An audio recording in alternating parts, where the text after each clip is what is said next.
خۆیان لێ دەدەزنەوە ینی خاستە خێزان تەمەشا ناکاتن نازانم ینی والله ئێستا من دوو کچم هەیە کە وابزانام لە ئیشەکەی من دوور دەبن چکە حەزیان لە چی ئەوان؟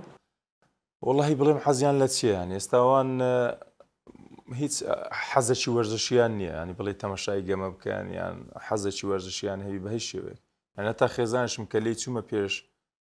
وەکو ئەوەی کە داوای دەستی بکەم